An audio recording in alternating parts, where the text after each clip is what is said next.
Hello drummers, it's Rob Litton here from drumsaword.com.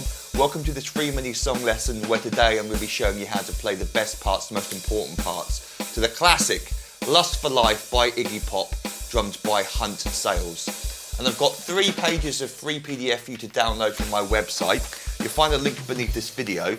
So have all 3 pages printed out. It'll make things a lot clearer as we go through this together.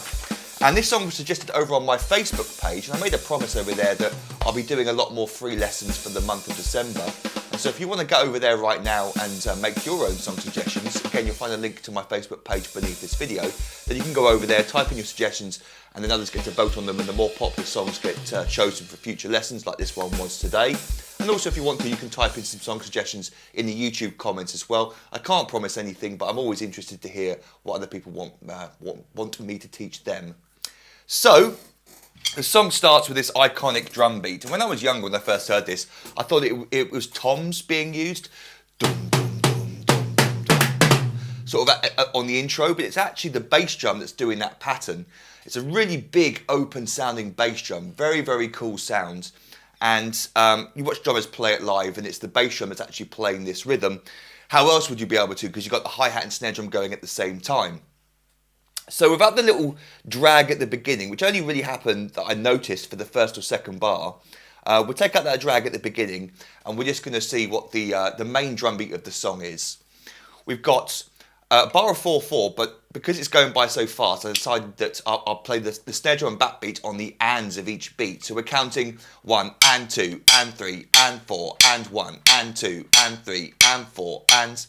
The next thing to point out is that all the 16th notes are swung throughout. So any 16ths that fall on the E or the you're going to hear like a 1 and a 2, we and a 3, e and a 4, we and a 1, and a 2, we and a 3, e and a 4. But the 1 and 2 and is straight. It's the in-between notes, 1, e and a 2, e and a 3, e and a, that are swung. And we hear that when we play the bass drum and the drum fills as well. So the hi-hats are sort of loose. Sort of half open, not fully open, they're loose, sort of in between fully open and fully closed. And we've got this rhythm. 1 and 2 and a 3, E and a 4 and. So we can start to hear the swung bass drum notes when we get to the second half of the bar. A 3, E and a 4. But that snare drum's going on all the while on all the ands. And then there's one bass drum that comes down with the snare drum on the and a beat one. 1 and 2 and a 3, E and a 4 and 1 and 2 and a 3, E and a 4 and 1 and 2 and a 3, E and a 4.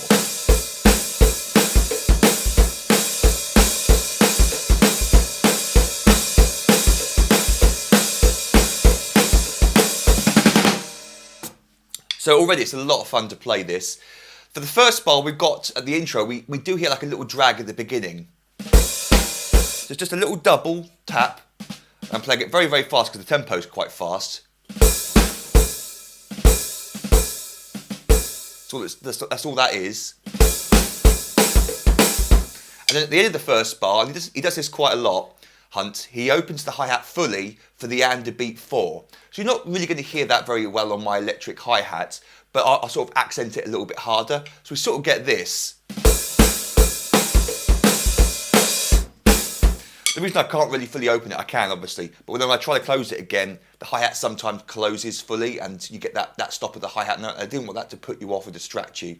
So just know that there's sort of a dynamic thing here going on in the drum beat. And you'll see it whenever you see an open hi-hat notation above one of the hi-hat notes. That's one of the notes where you fully open if you want to replicate that feel completely. But no one will miss it if it's not in there. But if you listen for it on the recording, you will notice it. So our first bar again before we move on.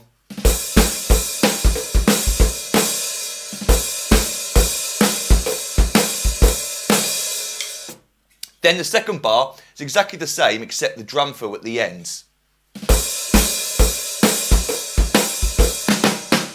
So we come down to the snare drum, 4, E and a. So you're really starting to hear those swung notes now. It's not. It's. But if you play along to the song, you'll naturally sink into that swung sort of feel anyway.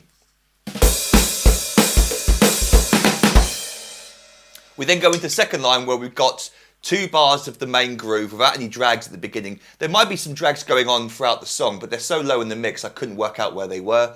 So feel free to add in your own sort of drags if you want to as well. But yeah, those 2 bars are exactly the same as each other, but with a crash cymbal on bar 1. Then the third line, we got the same drum beat for the first bar. The second bar, though, has that distinctive drum fill that occurs throughout the song.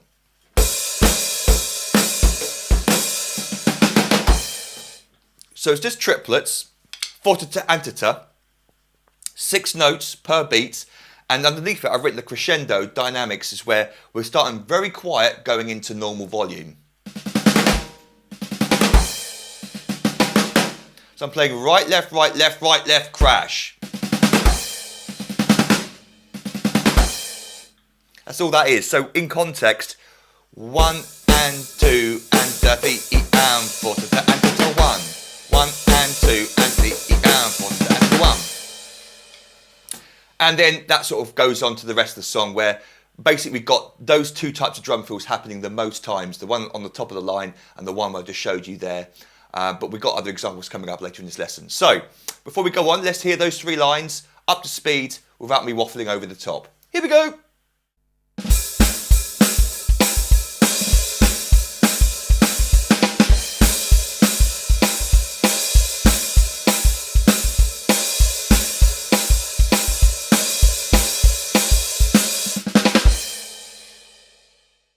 So at 32 seconds, we've got a variation of the first drum fill I showed you.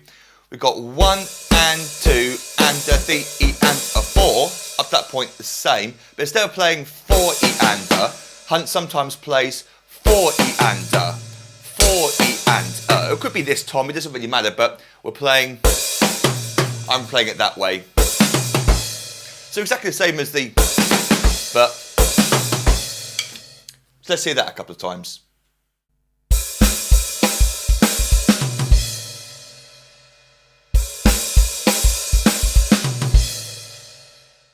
So at 101, we've got 2 bars for you.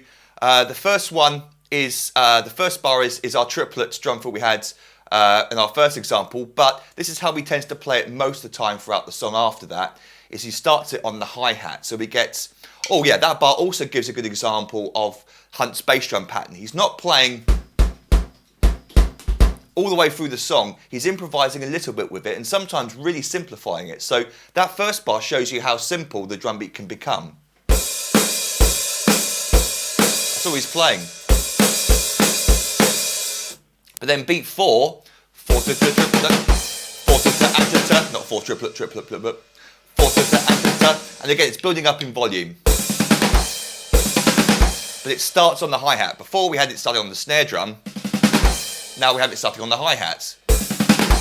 So exactly the same apart from those 2 differences. Then for the second bar, we've got another little cool idea which occurs a couple of times in the song. At the end of the bar we get 4 E and a 1. 4 E and a. It's the same as playing 4 E and a, but we're keeping up on the hi-hats. So we get 1 and 2 and a 3 E and 4 E and a 1. Those 2 bars together, 1 and 2 and 3 and 4, 1 and 2 and 3 E and 4 E and 1. And again, up to speed without me talking over the top.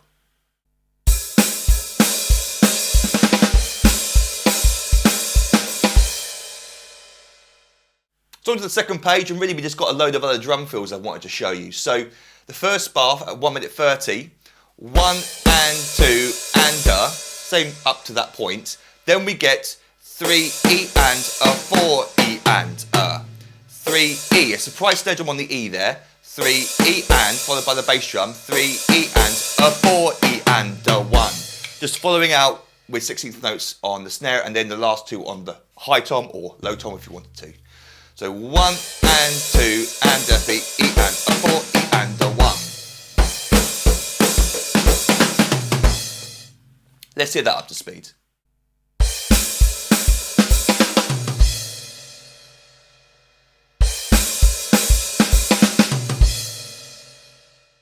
So at 1 minute 53 we got another variation. 1 and 2 and a, so the same up to that point, but then it's just simply 3 E and a 4 E and. He doesn't go all the way to the end of the bar, and it's all on the snare drum. 3 E and a 4 E and. It ends with the last note there of the right hand on the and of beat 4.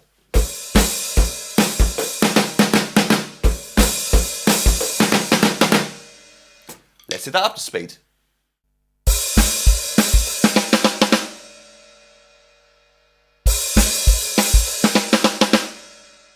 So at 2:26 we've got an extended triplet drum fill. I think this is also played a few times in the song. Bit before it is also interesting because it shows you another section where Harry Hunt simplifies the drum beat. 1 and 2 and then 3 to da and to da 4 to da and to da 1.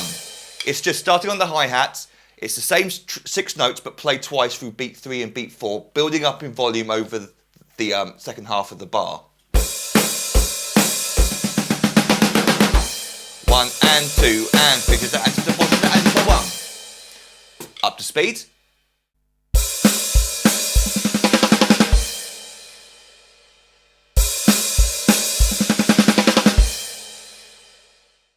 So at 2:45, I think I heard a variation of the triplet drum fill. I might have been wrong, it might be low in the mix, but it makes sense as well. It's a really cool variation. Even if it's not in the song, it's fun to play and you might want to learn it. So up to the point of the drum fill, 1 and 2 and 3 and. But then instead of playing 4 to da and to da, we just miss out that middle triplet note in the second half of beat 4. 1 to da and, or 4 to da and da. We get that rhythm, diddly dat dadum.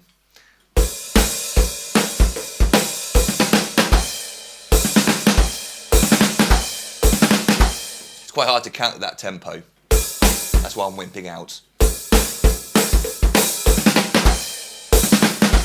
Pretty sure that's what I'm hearing. It could be. If you want to play that instead, it's fine. But that's a cool variation. So, let's hear that a couple of times.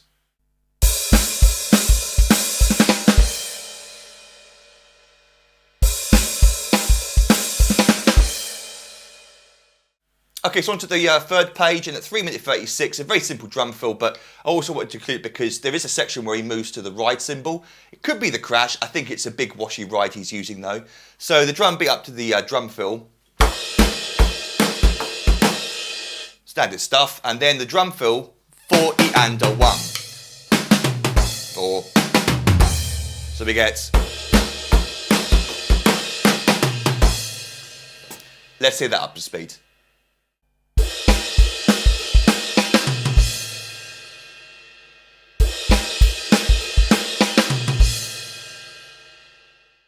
Then finally at 4:45, as the song starts to fade out, we get a couple of improvised sections where Hunt breaks off from the main drum beat and plays some different types of drum fills. The one that really stood out is this, where he plays 1 and 2 and so fine up to that point, but then it's 3 E and 3 E and we're all swinging those 16th notes, but it's the left hand on the crash cymbal on the of beat 3 that sort of stands out. It's a little jolt. But then he comes back down, skips over beat 4, 4 E and, 4 E and. So we get 3 E and 4 E and 1. Goes into a crash on the next section. 3 E and 4 E and 1. So it goes really cool with the song where it's a sort of a jolty sort of effect. 1 and 2 and 3 E and 4 E and 1 and 2 and 3 E and 4 E and 1. And finally, let's hear that up to speed.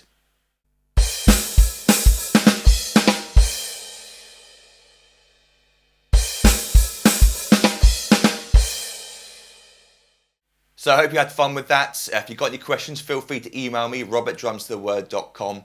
And you might want to consider signing up to become an online member at my website. And what I currently offer for $97 is a full year's online access to every single full video song lesson I've ever recorded and transcribed. And that's coming up to almost 500 full song lessons where, unlike this lesson, I teach you every single bar of the song from start to finish. You get the fully transcribed PDF drum chart. And like I said, I've got almost 500 full song lessons up on the website already. As a thank you for signing up, I give you access to hundreds of little videos teaching you many famous drum beats, fills, and even drum solos. I give you 3 ebooks I've written over the years containing hundreds more famous beats, fills, and solos. And then over the year of your subscription, you also gain instant online access to all the new material that I upload for my members. And I record new lessons every week, unless I'm ill or on holiday. So you've got lots of cool stuff to look forward to over the year of your subscription. But if you've got any questions about any of that, then feel free to email me, robertdrumstheword.com. And until our next drum lesson together, toodle pip and happy drumming to you.